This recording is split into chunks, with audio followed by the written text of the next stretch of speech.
Now open your docket, chapter 8, page number 23. See question number 19. What is the relation between energy and the human body? Energy और human body के दरमियान क्या relation है? Answer. Our body is always using energy and its main source of energy is glucose.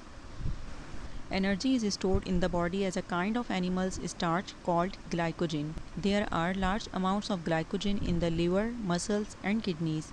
When the body needs energy quickly, glycogen is broken down into glucose molecules. हमारी body हमेशा energy use कर रही होती है और इसका main source glucose है। Energy हमारी बॉडी में एनिमल स्टार्च की एक किस्म की तरह स्टोर होती है जिसे ग्लाइकोजन कहा जाता है। ग्लाइकोजन की लार्ज अमाउंट लिवर, मसल्स और किडनीज़ में होती है।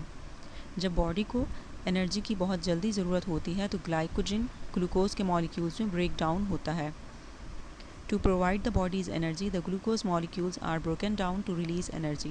If there is not enough glycogen for its needs, it then breaks down stored fats into fatty acids and glycerols.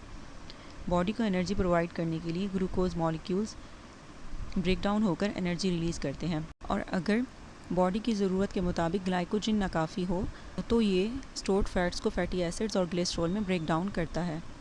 C question number 20. What is the relation between energy and the quality of life? Energy और ज़िंदगी के मयार के दरमियान क्या ताल्लुक़ है? Answer. Our modern way of life is only possible because of the wide use of energy. Energy lights our homes, schools and factories. It cooks our food. It allows us to travel long distances.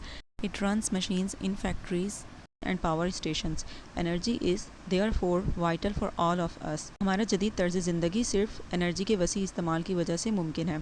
Energy हमारे घरों, स्कूलों और factories को रोशन करती है। ये हमारा खाना पकाती है। एनर्जी हमें अलाउ करती है कि हम लॉन्ग डिस्टेंस तक ज़्यादा दूर फासले तक ट्रैवल कर सकें। ये फैक्ट्रीज़ और पावर स्टेशंस में मशीन्स को रन करती है, इसलिए एनर्जी हम सब के लिए बहुत अहम है। Now we will do the written work of chapter 8, that is fill in the blanks. You have to do this work in your docket.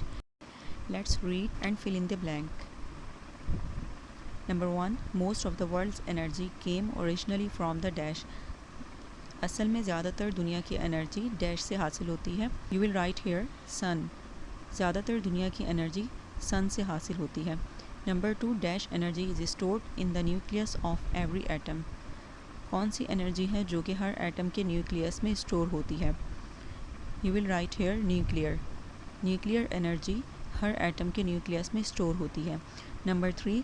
Nuclear fusion in the sun gives out huge quantities of dash and dash. Sun में nuclear fusion किन दो चीज़ों की बहुत बड़ी quantities देता है? Heat and light.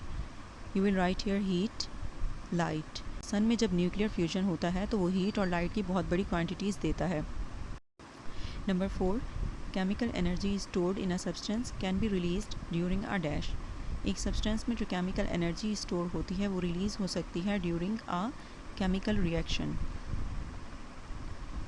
You will write here chemical reaction. एक सब्सटेंस में जो केमिकल एनर्जी होती है वो केमिकल रिएक्शन के दौरान रिलीज़ हो सकती है। एनी मूविंग ऑब्जेक्ट लार्ज और स्मॉल हैज़ डैश एनर्जी. कोई भी मूविंग ऑब्जेक्ट वो छोटा हो या बड़ा उसमें कौन सी एनर्जी मौजूद होती है? Kinetic energy. You will write here kinetic. Number 6. The waste of gases produced by fossil fuels are dash for us. Gases का वेस्ट जो कि फॉसिल फ्यूल से प्रोड्यूस होता है वो हमारे लिए डैश है, harmful. You will write here harmful. Gases का वेस्ट जो फॉसिल फ्यूल से प्रोड्यूस होता है वो हमारे लिए नुकसानदेह है। Number 7. Dash do not produce any waste gases. You will write here nuclear reactors. Nuclear reactors कोई भी वेस्ट गैसेस प्रोड्यूस नहीं करते हैं। Note down the homework. Chapter 8. Read page number 90 and 91. Learn and practice question number 19, 20 and fill in the blanks in AR. Thank you.